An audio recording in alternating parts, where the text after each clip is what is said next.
Talk today about the continuation of the story that we started yesterday. And in this lecture, we're going to look at the events which occurred after the catastrophe. Every catastrophe has two phases. Number one, you have the development of the layers and everything during the flood. And then after the flood, you have the reverse, when you have the waters pouring off the land, the continents being lifted up again. So you have the reverse effect.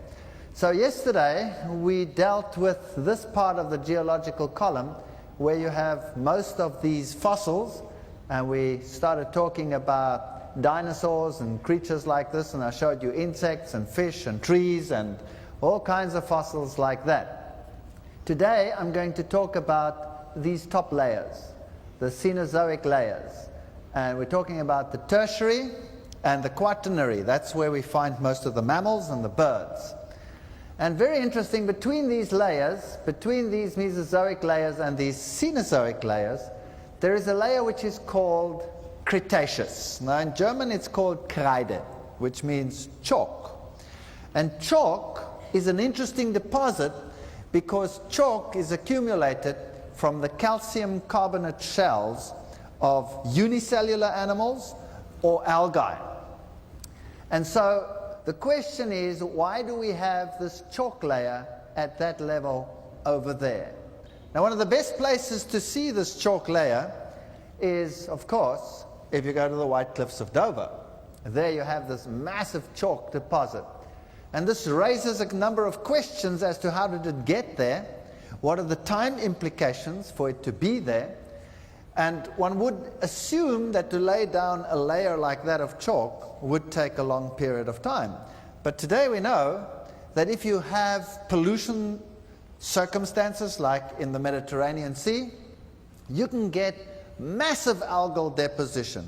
If you have a disturbed ecology, if you had the fountains of the Great Deep burst forth and put huge quantities of minerals into the water, you would create exactly the conditions that are required for algal blooms. So we're not talking millions of years here, we're talking periods of relatively short chronology, maybe even talking about hundreds rather than thousands. And the White Cliffs of Dover are areas where this chalk deposit is quite thick. In other areas, the chalk deposit is very thin, but it is universal, and that tells us that everything was underwater at the same time.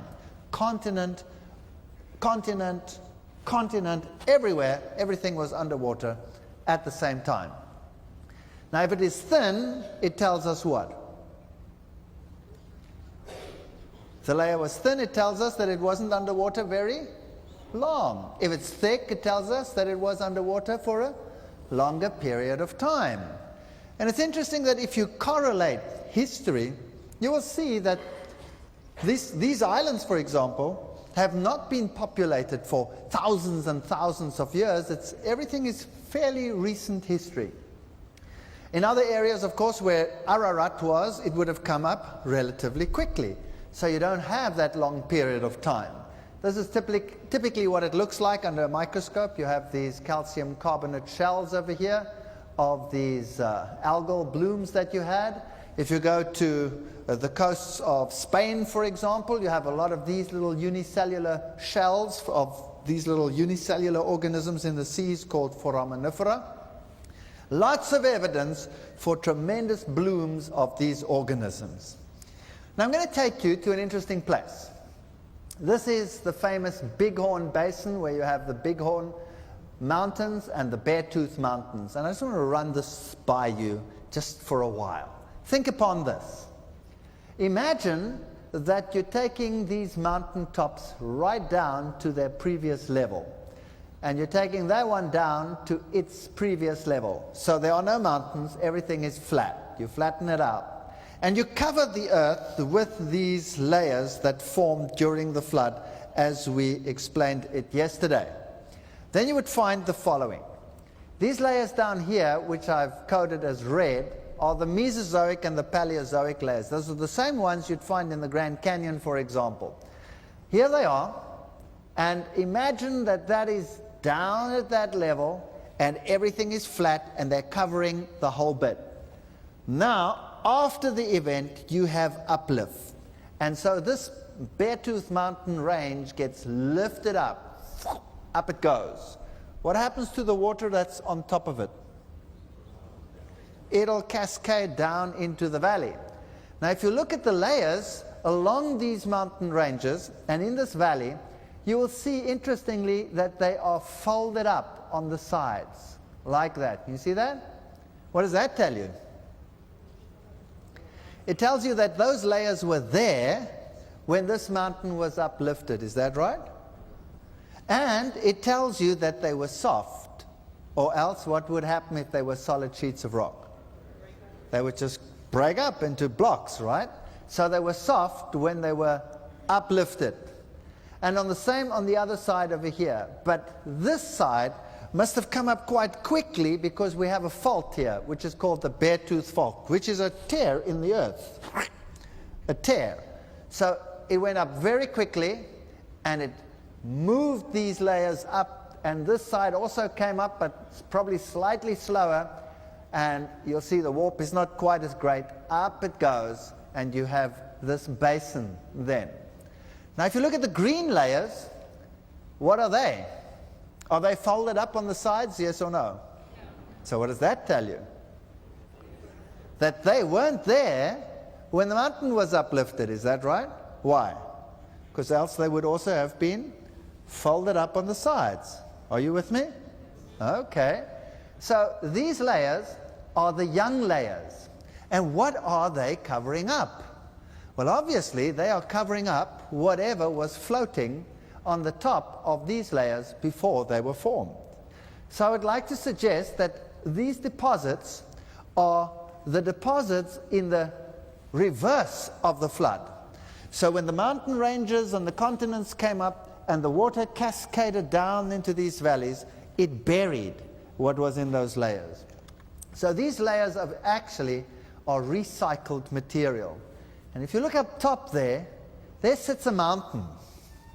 And it's called Beartooth Butte.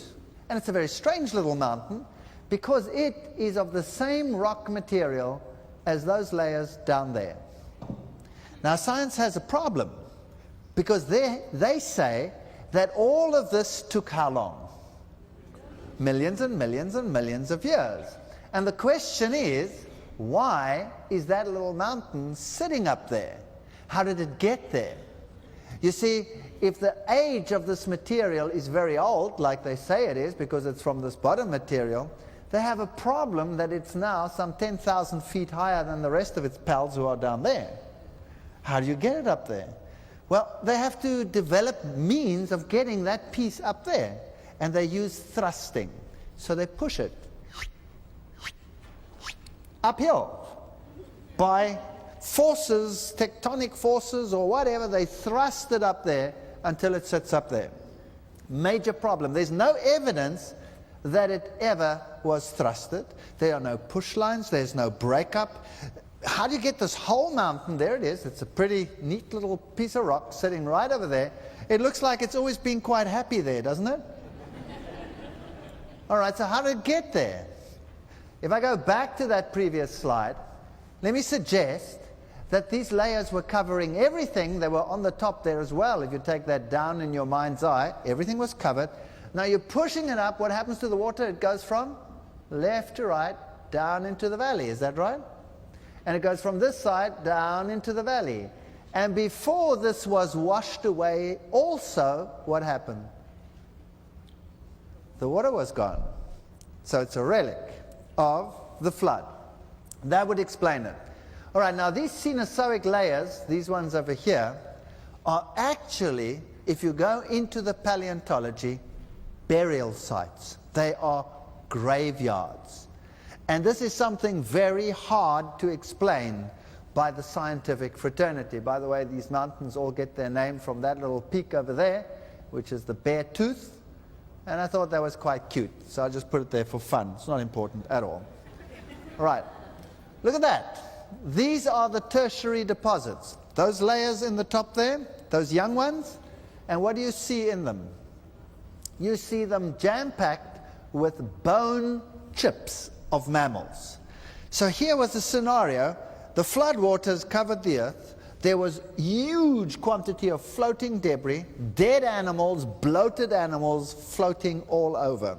Some of them floating quite long, some of them where it came up quickly, floating less time, and the burial was quite recent. In other areas where it came up later, they would have been quite decayed already. So I would assume that if you find something like this, bone chips of different animals, all broken up, that tells you something about catastrophism. But what does that tell you? In these tertiary deposits, you find sometimes graveyards of thousands of animals all dumped together, all different kinds of animals dumped together in a mass grave. Now surely that is not chance fossilization over millions of years. Would you agree? That's catastrophism. That's a burial site. So these animals are now being buried. Now if you have huge quantities of algal material, fish deposits, all these deposits and these organic materials have quite a few floats in them to keep them floating, some of the algae, so they're rich in oil. If you're burying them, that makes for a perfect solution to create the oils and the asphalts and the tars and the things that we have on our planet today. The tertiary, these young layers at the top are also, if you look at the mollusks in them, evidence for stream orientation. Can you see that they're lying in the same direction, just as the trees? So this is catastrophism. This isn't stability over millions of years with chance fossilization. You even get green leaves buried. Now, that is very strange, because this means that new plants were stripped and then buried. But the Bible has a solution to that as well. It talks about a great wind. So if you have a wet environment, and you have seeds in that environment, and the salt water drains, and the fresh water from rain comes on top of them, then that seed can germinate, even if it has been buried for more than a year, 2 years. It's like putting a seed in a granary. Because when you put a seed in a granary, you're keeping it dry. Putting it into seawater keeps it dry too, because the salt concentration outside is greater than the salt concentration inside, and by the laws of osmosis, that will withdraw the water from the seed, so the seed in seawater is perfectly dry, basically. That's what it boils down to. Then you take it out, and you put fresh water on it, and it will germinate. So you could have had new growth coming very, very quickly. It just takes a few days for plants to sprout and to grow and to carry on and make grass coverings first, and the first shoots of olive trees and all these stuff. I have no problem with any of that. And then there was a period of drying, so you would have lots of burial of green material as well. That's what it looked like on Spirit Lake after St. Helens exploded. And you can see all the debris lying over there. Now imagine it mixed up with animals and floating creatures. If you go along the ancient coastlines of Europe, you will find that all the brown coal deposits are all along those ancient coastlines. That's a mass burial of a huge quantity of floating plant material. That's basically what it boils down to. We have evidence of a very wet world.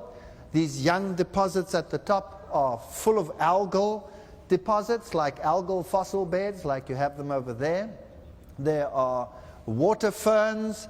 There are mangrove swamp ferns, little fish.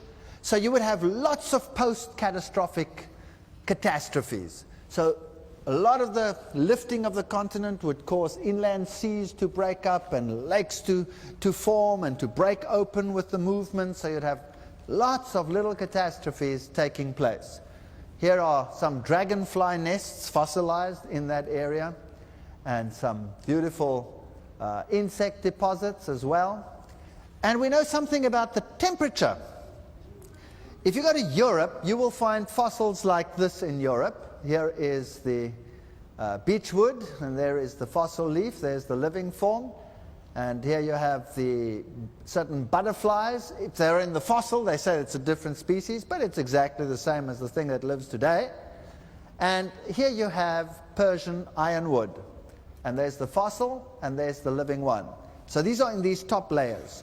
So this early growth that you had was such that Persian ironwood was perfectly happy in Europe. That means that the temperature there was much higher than it is today, because this plant cannot grow there today. It needs a very hot environment. Now, where do we get the heat from? Well, let me put it to you this way. After the flood waters came and the fountains of the great deep burst forth, some of those subterranean waters are at very high temperatures. 360 degrees are the thermal vents of today. Because of the high pressure of the oceans, they have this high temperature, and they come out from under the ground at very high temperatures. Now mix the fountains with the waters above that rain down. What would that do in terms of ocean temperature? Would you imagine that we could have had warm ocean temperatures? What do warm oceans do to the climate? They make the climate warm. So you have very warm, wet environments. Now that is perfect for regeneration. So the whole world, post-flood, must have been tropical. Warm oceans, lots of evaporation, lots of moisture, and the warm oceans tell us that there was no ice, there were no ice ages, none of that existed. Evidence for ice ages other than the one ice age at the end could just as well have been turbidite activity, because they measure it on stones being dragged along, but a turbidite and a mud flow will drag stones just as well as ice. So the only real evidence is for one ice age and no more. And we'll talk about that in a second as well. Great evidence on top of the earth for huge inland lakes. If you take Lake Lohantan, or the remnant of that is Great Salt Lake, if you take the whole of the Sahara, everything seems to have been one huge freshwater lake at some stage. This one is very interesting. If you look at the lakes, then there are scientists that will tell you that the lakes cannot only be 4,000 to 5,000 years old, because they have what they call year rings. There are mud layers which they say are deposited annually. So when it starts raining, whenever there's a rainy season there's a mud layer deposited, and another one, and another one, and another one. And sometimes you have up to 40,000 of these layers in the wall of a lake. So they say that is 40,000 years. So how do you want to fit 40,000 years into a short time frame? That was the problem. These layers are called varves. But I'd like you to look at this interesting leaf in varves in one of the lakes, buried over here, and we'll count them. You can see them from the bottom there. There's 1, 2, 3, 4, 5, 6, 7, 8, 9, 10, 11, 12, 13. It gets a bit difficult here, 14, 15, without a very clear picture. But when we count them all to the top of the leaf, it comes to about 35, 36 varves. You must agree that that's a pretty tough leaf, right? Waiting 36 years to be buried. Or else the valves don't take a year to form. And so new studies show that valves form like this. A wind can cause a valve. Whatever can cause a valve. Fossils in the tertiary are absolutely astounding. But everything is perfect. For example, these bats. So the earth was repopulated with bats. Some of these go and sit in limestone caves. The earth is readjusting, the limestone caves collapse, and you have these animals buried in those limestone caves. So we have great fossils of this time. And you know what is interesting? They are all bigger and larger and better than you and I. Everything was big. If you go to the elephants, you go to the giant mastodons, they were massive. If you go to the tigers, they were massive. If you go to the bison, they were massive. Any animal you take, it was bigger in the past than it is today. What is that, evolution or devolution? Now, how many million years does it take for an animal to go from big to small? Does it take 1 million years? Well, it's very interesting. You can read this up in the journal Nature. They have a whole article on it. And of course, not from this viewpoint at all, but it doesn't matter. It's great to use. Where they say that if you take animals and you put them onto an island, let's say you take whatever, deer, whatever, put them onto an island, and the island, if it is small enough, will create tremendous competition for resources. And one of the ways animals cope with competition for resources is to try and use less of the resources. How do you do that? You become smaller. A small animal has a higher metabolic rate, but it eats less than a big animal. So if you are smaller, then there is more food to go around. So within a few generations, the animals can actually, on these island situations, go from their original size to 1/3 their original size. So they just shrink down, so the deer that used to be that size will be that size after a couple of generations. Isn't that incredible?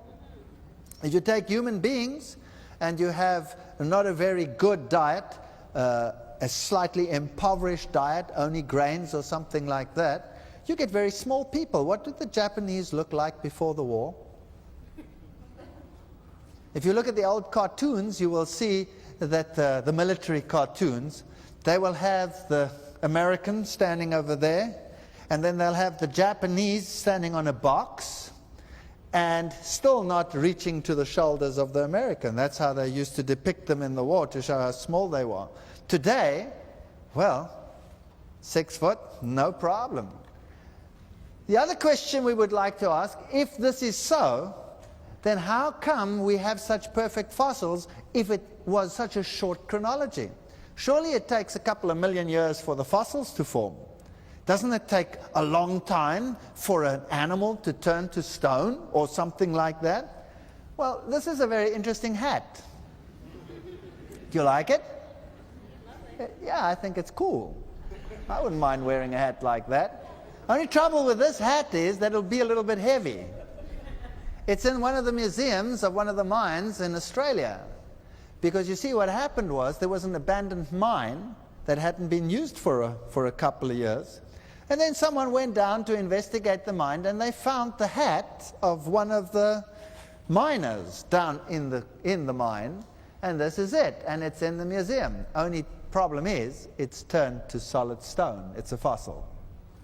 It's a fossil hat. So this felt hat has turned to stone. How many million years is it old? So you see, it doesn't take long to form the fossils. So we've seen that we have these huge animals, and it doesn't take long for them to have a reduction in size. If you look at the paleontology books, that's what you'll see. You'll see these weird and strange and wonderful creatures talking about these young layers. And they'll have the giant mastodon over there, and they'll have this giant creature over here, the giant sloth strolling around, and they'll have the giant bison and the giant saber-toothed tiger and the giant this and the giant. Have you noticed the common word is the giant? Everything is bigger and better. And of course, weird and wonderful world, millions and millions of years ago.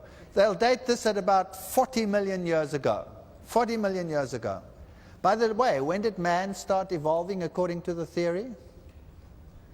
Well, some say about 2.5 million years ago. 2.5 million years ago. You see, you have a problem. If you start with 2 people and you use today's growth rate, which is about 1.87%, and you start with just 2 people, how long before you have today's population? 1,200 years. So you have a major problem. You have to have a couple of wars and a couple of disasters and a couple of destructions to get rid of all the people. We should have had them over and over and over again, the number that we have today. And by the way, they didn't start with 2. Noah had 3 sons. So it must have been even quicker. And they were married too, isn't that right? Okay, all right. So questions. How long ago did animals look weird and wonderful? And why did they look weird and wonderful? Well, the answer is that if you look at the size, we've already discussed this, but there's a beetle that grows in a poor season with poor rainfall, and the same species is this size in a good season. So today, animals adapt very quickly to size. I'm going to take you to Labrie tar pits. Who's been there? Some of you should have been there. All right. I stood here and waited. People think I'm a bit nuts, you see, but they don't know what I'm waiting for. I stood here and waited for what you see over there. Can you see it? Where the arrow is? What is that? That's a bubble. That's a bubble. I mean, would you stand there and wait at the Labrie tar pits for a bubble to appear? And when the bubble appears and you photograph it and you know that, well, the bubble's gone and I probably haven't got that one, so you photograph the next bubble and the next one until your whole film is gone just in case you didn't get the bubble. I mean, they would put you away, right? They would think you're slightly odd. Well, that's what I did. Why did I want to get that bubble?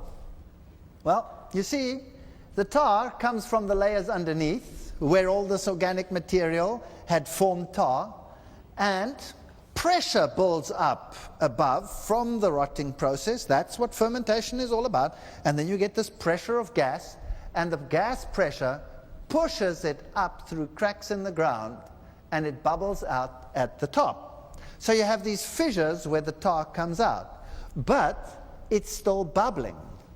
Did you see the bubble? Yeah. Okay, it's still bubbling. Now, if I put a hole into the top of a Coke bottle, put a hole in it, how long before my Coke gets flat? It doesn't take, will it take 1,000,000 years? No. Okay, it won't take 1,000,000 years. Now, rock, is it porous, yes or no? Yes. Yeah. So could gas escape through it eventually, yes or no?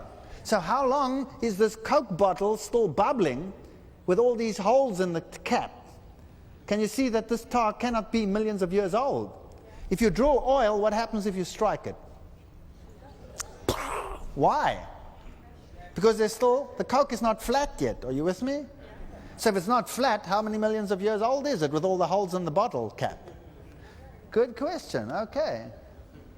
Here, you have this tar on the top. The animals that have spread across the globe come and they walk on this tar. They get trapped in the tar. They start sinking down. They yell and scream and whatever. And the predators come. And this is what they will show you. The saber-toothed tiger, the weird and the wonderfuls, all there. If you ever go to Labrie, go and look at the one wall, and you will see that they have tigers that they dug out there with tiny little teeth to that size. So these are the extremes of the range. So if you have a new world, and there is not much competition on this world, and everything is perfect on this world with lots of lush growth, animals can repopulate very quickly, you will get tremendous variety. Only when the going gets tough do you cut down through selection those varieties that have a selective disadvantage. Are you with me? So in other words, those are extremes of the range. What about these animals? Are they really so weird and wonderful, or are they just elephants? What about this one over here? This is the giant sloth. That's its actual size. In a recent, who's heard of Richard Attenborough? Have you seen the Richard Attenborough series? Very evolutionary series. Well, he has a little clip on there where he talks about these creatures and where they found skins of them still intact. Whole skins, you know, still leather, make jackets of them, what have you, in caves in South America. So they actually started thinking, well, maybe these creatures were still around a couple of hundred years ago, not millions of years ago. And there are people who think they're still around and are looking for them in the jungles down there. Well, I haven't found them yet. So that's not such a wonderful and weird world, but everything was bigger and everything was better. And what they show you as strange and wonderful are often the extremes of the ranges. They don't show you the whole picture. This is the dire wolf, just bigger than today's. All right.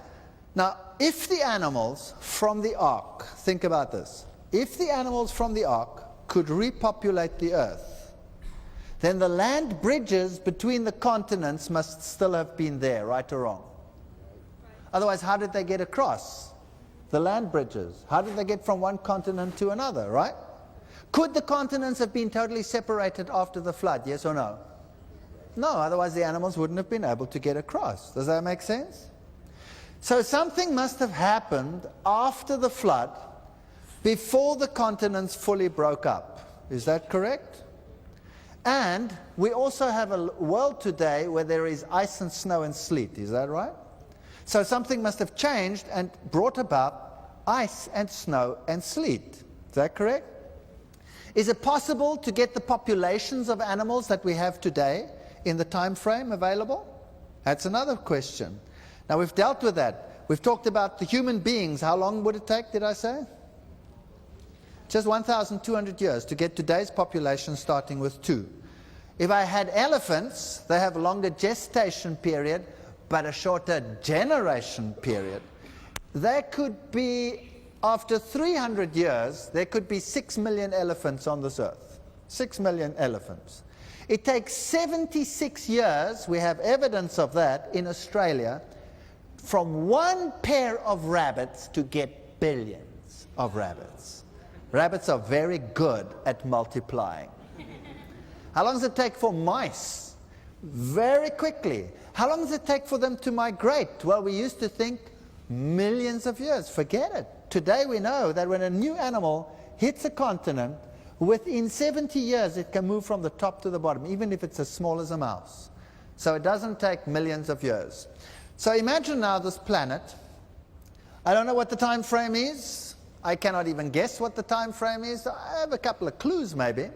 But we're talking here post-flood, maybe 150 years post-flood.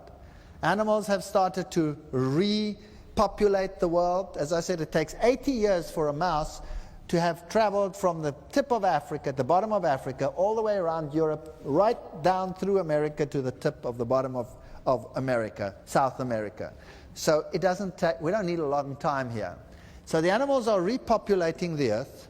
Human beings are basically located around Mesopotamia and that area, and then something happens. Remember, the oceans are warm, and suddenly you have meteoric impact, like you cannot believe. Any evidence? Oh yeah, lots of it. You have the giant impact craters all over the planet. You have the impact crater in Arizona, but where is it? It's on top. Is that right? So it's a recent phenomenon. And it cannot be millions of years old, because erosion should have filled it in by now already, or done something to it. But it's perfect. You have the giant impact craters along all the break lines of Africa. You have the impact craters along Namibia. You have the impact craters all around Siberia. In fact, the entire basin of the Siberian area is probably a huge impact crater. In fact, all of these areas would suddenly break up. And what would that result in? Well, let's say the continent was a supercontinent before the flood, and then it started breaking up, and then the impact craters came, and then everything broke up and spread apart. Then continental drift must have been quite a recent phenomenon. And if you look at the maps of the world, especially if you go along the, not the coastline, but the subterranean, the sub-water coastline, the continents fit like a puzzle. And if you look over here, the mid-Atlantic ridge, you have all this huge volcanic activity. If you go around the Ring of Fire, you have huge volcanic activity. So all of a sudden, boom, thousands of volcanoes go off at the same time. Now, one volcano, Mount St. Helens, and that was a Mickey Mouse volcano. Although it was in America, it was a Mickey Mouse. Well, Mickey Mouse also comes from America, so it doesn't really matter, right? It dropped the world's temperature by 1 degree centigrade. Krakatoa was 4 times as powerful, dropped the world temperature by 4 degrees centigrade. Now, what would thousands of volcanoes going off at the same time do? It put so much dust in the air that the world's temperature would drop dramatically. By the way, look how perfectly the puzzle still fits. And I'll tell you, coastlines are eroding at such an enormous pace that the puzzle shouldn't fit at all anymore. We have lots of evidence. If you just go up here to Washington State and all these areas, lots of evidence of recent volcanism because it's all on the top. Lots of volcanic activity. All those volcanic dikes up there in the mountain ranges. Look at the rapid rate of coastal erosion. This is in Australia. So that the continents still fit shows recent chronology. I mean, really phenomenal erosion that we have in some areas of the world. So the coastline shows recent. You have the breakup, splits up, and you have this huge volcanic dust cloud. And the sun is shielded. You have warm oceans, lots of evaporation from the oceans, southern cold. What does that do? Boom! Instant ice age. You get so much snow, so much ice, so much cold, you don't even know what's happening. And the interesting thing is, with this rapid evaporation from the warm oceans, you would get glaciers coming in onto the land. But what about the coastlines? What would the temperature be along a coastline with the water still warm? Would be temperate. So now you can start understand why mastodons can be in the north of Siberia, above Siberia, in the north, perfectly happy and alive. What were they eating up there if there was only ice and snow and sleet like there is today? They were living along the coastline, and they were living on the islands, and they were eating what was growing there luxuriously even during the Ice Age. And the glaciers cut the elephant populations in two, and across the land, those in the north were along the coastlines warm. Those in the south, the relics are the Indian elephants that we have today. Two populations. You also in America cut them into two, southern and northern groups. And there they were, separated, but quite happy. And how long was the glacial period? Science would have us believe 100,000 years. Impossible. There are 50 theories at least trying to explain how a glacier can grow and grow and grow if it gets slowly colder and colder. It's impossible. Because the colder it gets, the less evaporation you have. So you can only have this type of thing happening if you have warm oceans, lots of evaporation, sudden cold, boom, you would have an ice age. And studies at Athabasca Glacier over here in Canada, you can go there, you can check it out for yourself, you can walk on that glacier. If you're nuts like I am, you will do that. And some other people, as you see, are also nuts. You can walk on here. If you slip and fall into a glacial river, goodbye, that's the end of you. Nobody will ever find you again. There's one of those glacial rivers. Down it goes under the glacier, and you'll be gone forever. So it's not a very wise thing to do, but nevertheless, here you can see some markers that the scientists have put up. And these are year markers, 1982, 1980, 1970, whatever, and down it goes all the way down there. They used to think that glaciation would take 100,000 years. But from studies at Athabasca and at glacial bed F22, they know that complete glaciation, deglaciation, 600 years max. Do we read anything about ice and snow and sleet in the Bible? Have you read the book of Job? Can you see what Job talks about? Ice and snow and sleet and cold and all those good things? Now, where does he get it from? It's not there like that at the moment. So I believe he lived in this time, and that this period of this massive ice accumulation was quite short after the flood and lasted a short period of time, a couple of 100 years. And we know that glacial valleys are U-shaped. Can you see them? So this has been cut out by a glacier. Water valleys are what? Do you remember? What a great class. I'm proud of you. All right, here's some nice glacial rivers, glacial lakes. You can see everything is U-shaped, cut out by the glaciers. Then you can have post-glaciation catastrophe, like here at Columbia Dry Falls.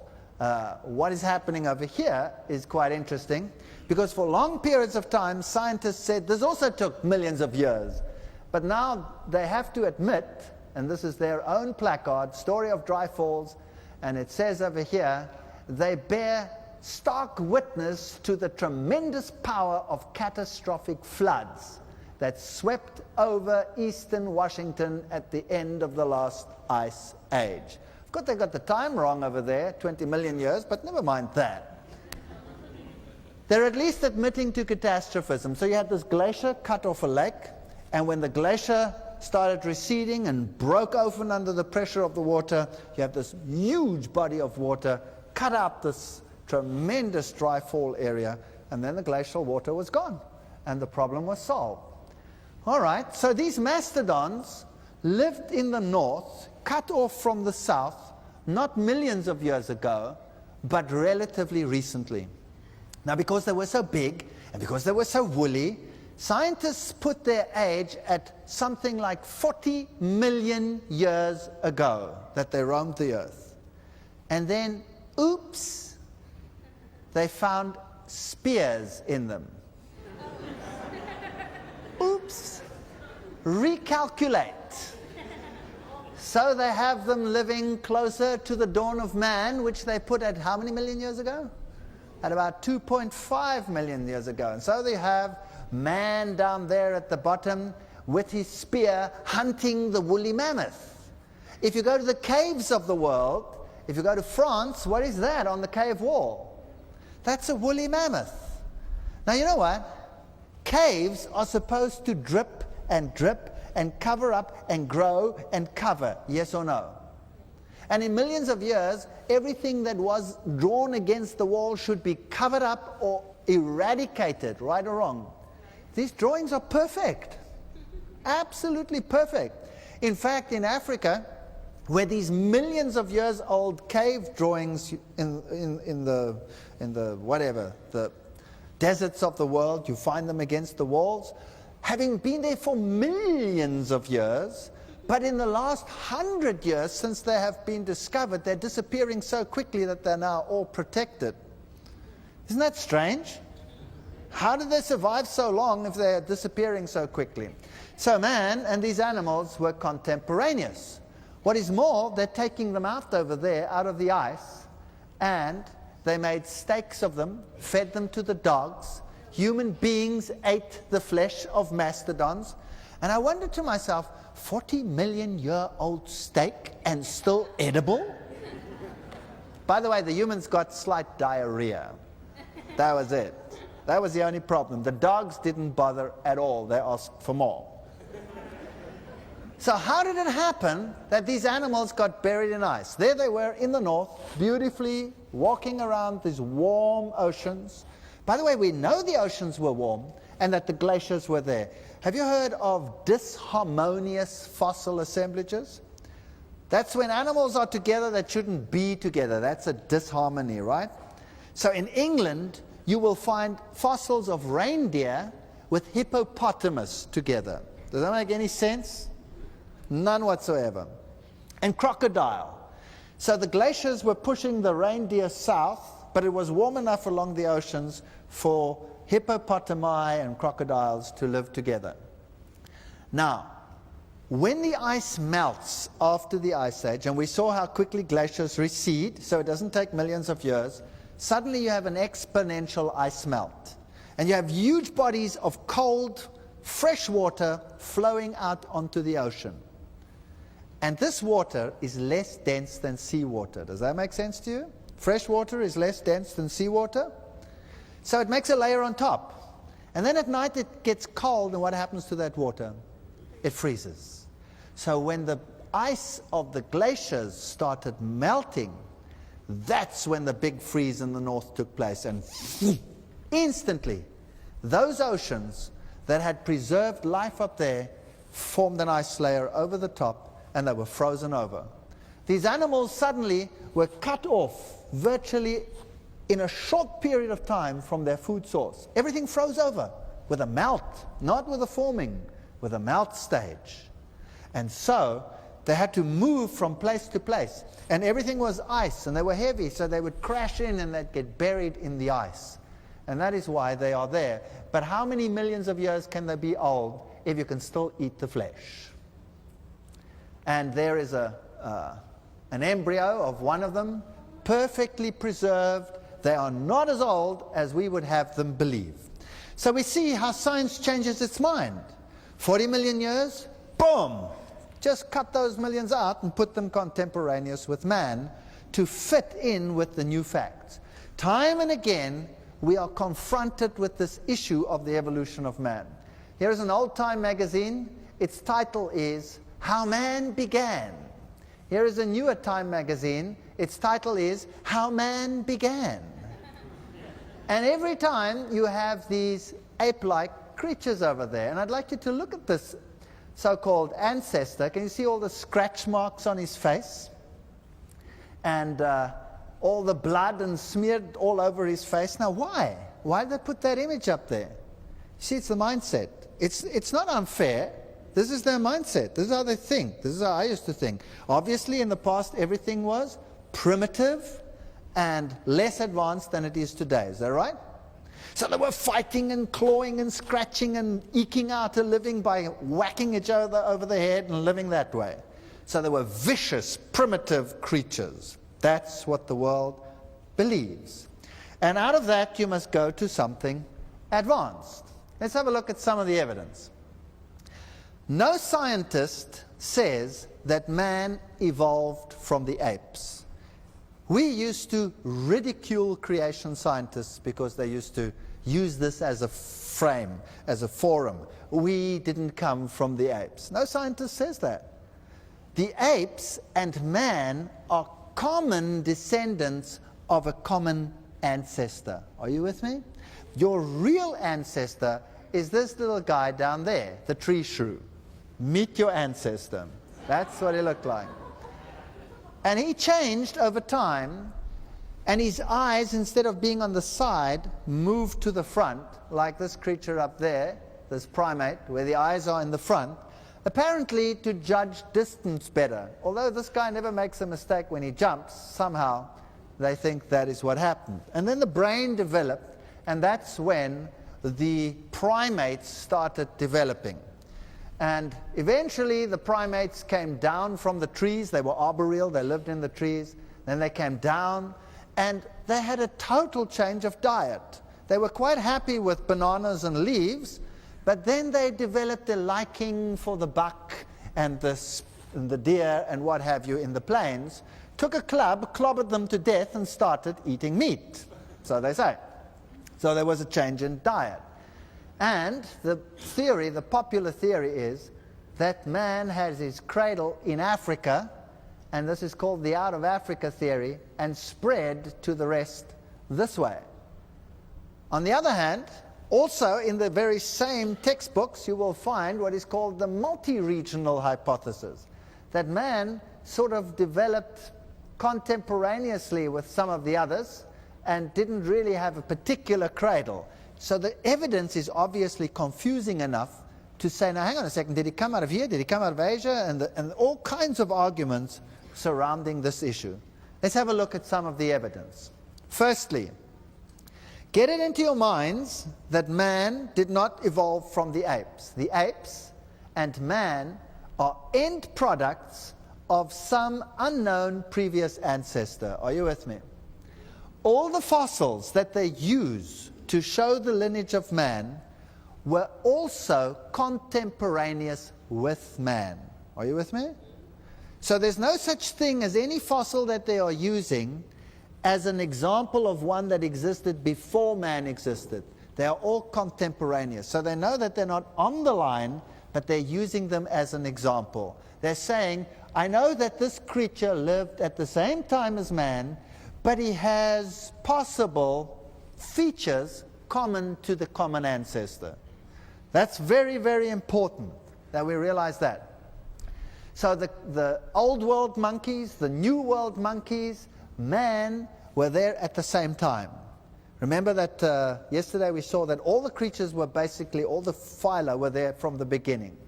Another point is creatures like Australopithecus, the in-between ones, they were also contemporaneous with man. Now let's get to the story. Some will say this is a primitive primate. Why? Because it looks primitive. That's the only basic thing. And this is an advanced primate. Why? Because it looks more like man.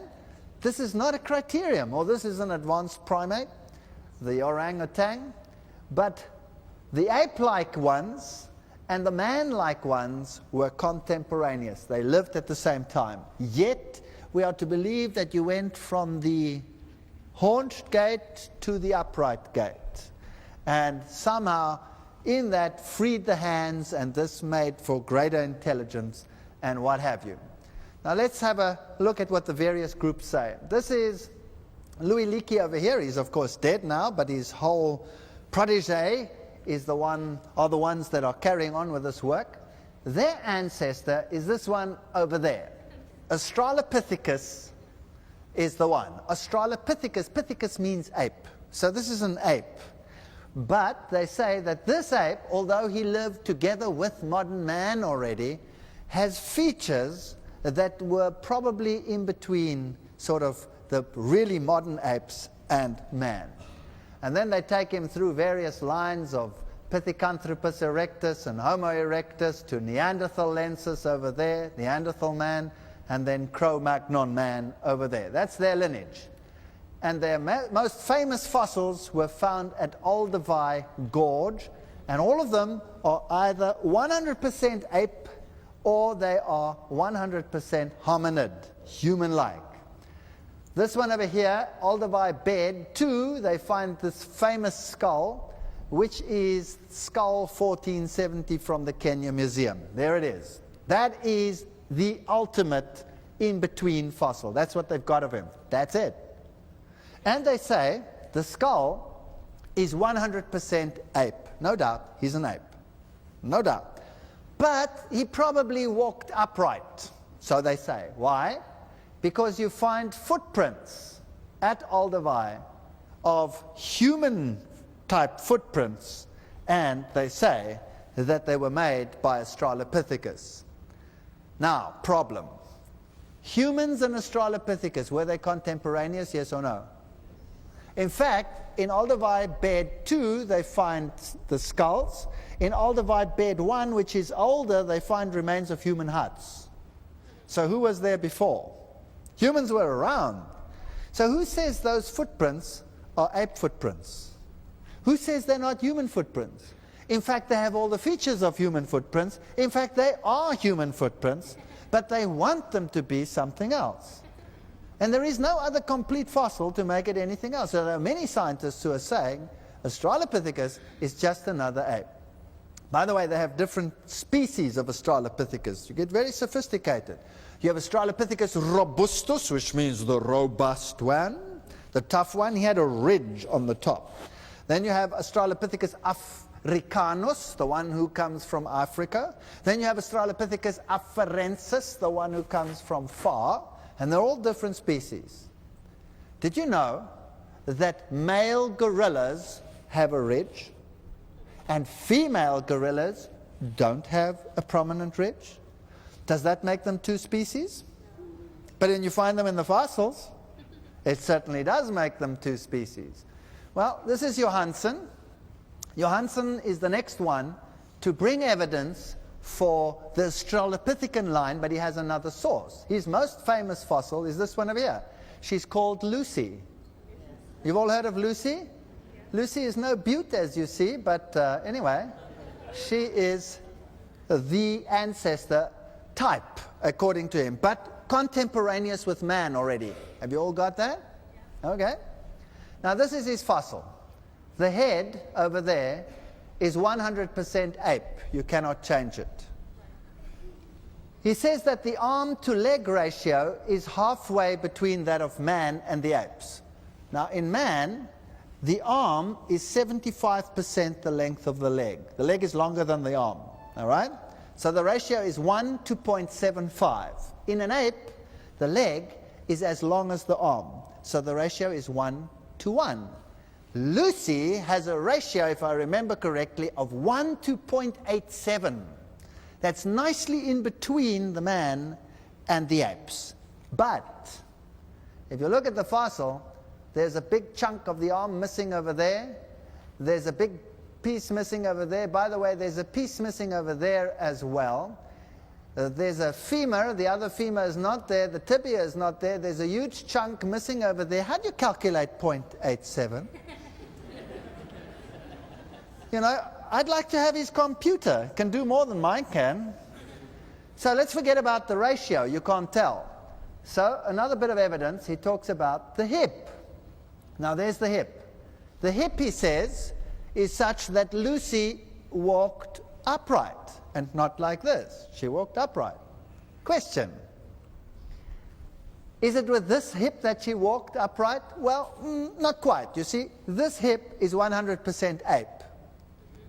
In fact, with that hip, Lucy walked like this, like apes do. So why does he say that the hip is actually an evidence for upright gait?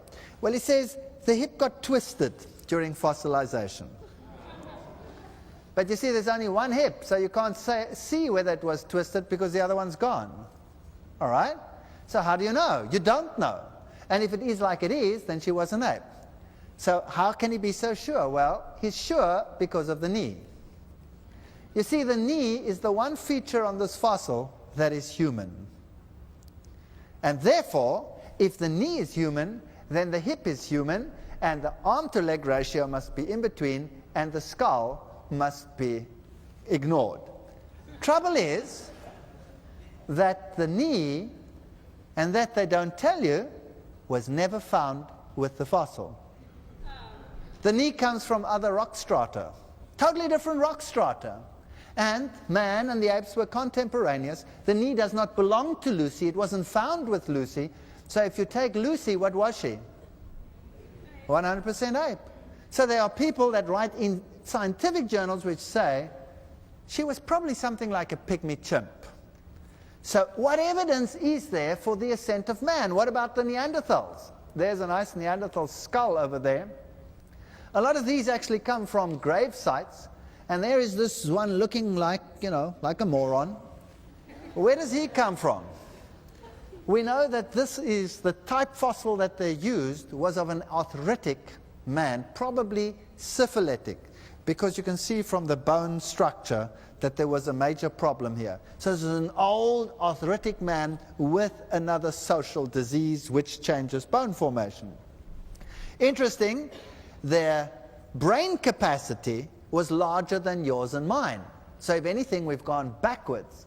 And here you have Australopithecus in the Museum of Natural History in Germany. They've put him in a suit. He looks perfect.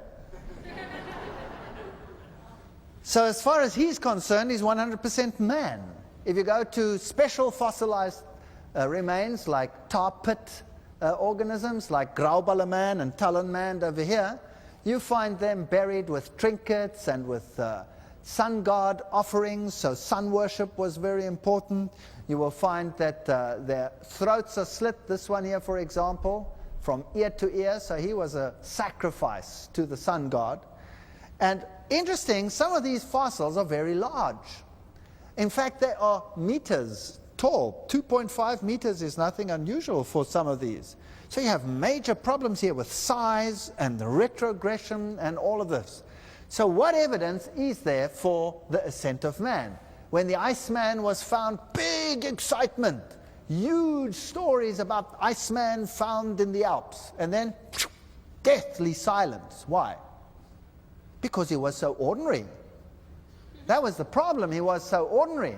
Or you find, like here, you have fossils, which are not really fossils, these are mummies from China.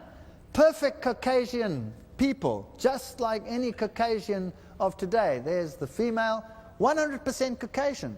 So just a few thousand years ago, there were Caucasians all over China. Let's ask science to reconstruct the evolution of man. So this is Scientific American. They tell you how it's done. Sometimes you find a bone chip. Let's say you find a piece of the skull. Let's say you find that top piece of the skull over there. And you say, okay, if this piece looked like that, then this looked like this, and that looked like that, and that, and you reconstruct the whole skull. They use forensic medicine.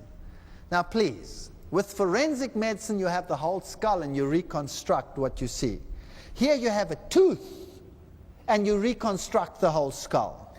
Or you have a bone chip or a piece of a jaw and you reconstruct the whole skull. You need a lot of mental energy to do that. And your mindset determines what your end product is going to be. This is no fun. Nebraska man started off with a tooth until they found the rest of the fossil, and it was a pig. Remember that? So you really need a lot of mental energy. All right, they start with a bone chip or a piece of bone fragment, and then they put together a skull. Then they put on the flesh, and you have something like this. And then they put on the skin. And notice from this tiny little piece of bone, you can actually determine how long the upper lip is. Can you see that? And then you give him his expression, and you give him his hair, and you give him that dumb look. And that's your ancestor. And he's walking around like this. Not very bright. Why do they do that? Because it's not unfair. It's not unscientific. That's their mindset. The mindset is, I came from the primitive and I'm going to the advanced. And that's what you're going to get. So I'm not knocking them. That's what I would have done as well. But tell me, did you see this straggled hair and everything in the bone chip? Did you see the look in the eyes, that empty glare in the bone chip? Did you see it? Sure you didn't. And another thing that they do is they use asymmetry. Well, please remember that this is science, and this comes from Scientific American, so this is not pornography, and I'm very glad that they have this stick here in the very strategic position. I know that the female is not quite as covered over here, but they have horrendous models of what the ancestors looked like. If you take the females, they will have one breast that is tiny and scrunched up and one that is hanging all over the place, and they're totally asymmetrical. Symmetry makes for beautiful. All the top models, they've done an experiment or test to see what makes a person beautiful, and it's the symmetry. And what you have here is you have asymmetry. Now the Bible says God created man in his own image. Does the Bible say that? In the image of God, man was created. That's what the Bible says. Darwin comes along and he says man evolved from the beasts, and he came out of the slime pit and evolved over a period of time into the creature that he is today. So he has an animal origin, not an origin from above. Then comes Marx, Karl Marx. Karl Marx says, well, Darwin says we come from the animal. What is it that governs man? He was a great fan of Charles Darwin. Great fan. He says what governs man and the driving force that he has is his stomach. And to fill the stomach is the main purpose of any organism, because that's what it takes to survive. So economic driving forces for resources is what drives man, and whatever it takes, he will do it to gain it. So the stomach governs the man. Well, then comes Freud, and he finds the driving force a little bit lower down than the stomach. And he says what drives man is his sexuality. Everything is geared by his drive for reproduction and offspring. And that is what determines man. God says that man is above his passions. He must rule his passions and not his passions him. So we have a total turnaround of everything that the Bible says. The Bible says when he made man, God said it was good. It was very good. And when he created Adam and he put him down there, and Adam named all the animals, then he created Eve, and he looked at her. What do you think Adam felt when he looked at Eve? Well, his knees conked. And he was a goner from that moment onwards. Would you agree? So Adam was totally overwhelmed. If this had been what Adam saw, the sin problem would not have been a problem. Adam would still be running, and he couldn't care what Eve did anyway, right? So we have a great controversy here. Either we had this noble origin, or we had this lowly origin. The one comes from above, the other comes from below. 2 Peter chapter 3, verse 3 says, knowing this first, that there shall come in the last days scoffers, walking after their own lusts and saying, where is this promise of his coming? Ever since our fathers fell asleep, all things continue as they were from the beginning of creation. Everything continues as it was always. That's the law of uniformitarian thinking. The past must be explained by the present. For this they are willingly ignorant of. Now let's see what they don't want. That by the word of God the heavens were of old, and the earth standing out of the water, and of the water, and in the water. So the creation account will be negated. They will be willingly ignorant that God created. Whereby the world that then was being overflowed with water perished. What else will they deny? A worldwide flood. Does science do that? Science does all of these things. They deny creation. They deny a worldwide catastrophe. Why? But the heavens and the earth which are now, by the same word, are kept in store, reserved unto fire against the day of judgment and perdition of ungodly men. The flood was God's judgment. Is that correct? Yeah. On a sinful world. And God says there will come a final judgment which won't be by water, but will be by fire. Now, if I don't want to be subject to a God, and I don't want to be subject to a judgment, then I have to deny the existence of God. And if God has left so much evidence for a previous judgment, which would enforce a subsequent judgment, then people might come to their senses. So why not deny a previous judgment, and you don't have to worry about a judgment that's going to come? Does that make sense? So the whole aspect of the Godhood and everything he stands for has to be denied. Why? Because they are willingly ignorant. They don't want a God. There is no room for a God in their formula. When I was an atheist, there was no room for God. God didn't exist. Don't believe that atheists don't believe in anything. Atheists believe everything. Anything. As long as it's not God.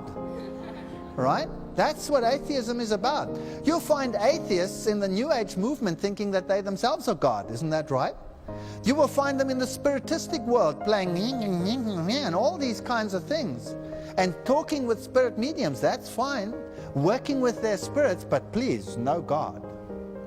So the issue tonight is, either God's word is true, and then what else it says in the Bible is also true, or it is not true. The choice is yours. You can belong to this group that says there was no creation, there was no flood, or you can believe that thy word is truth.